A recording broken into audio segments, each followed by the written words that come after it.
Safety is obviously important at work, but equally important in the home, because you've no one there to look after your back. Work colleagues and stuff, you get a little bit blasé, you think I'll be fine. So the most prominent safety incident that happened to me is I got burnt in a welding accident.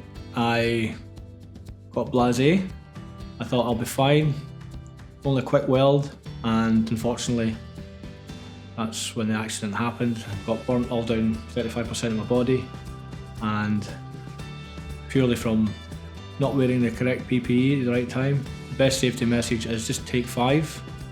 Have a look at the situation, what you're going to do, and just look at the possible hazards in place. Safety is a life skill.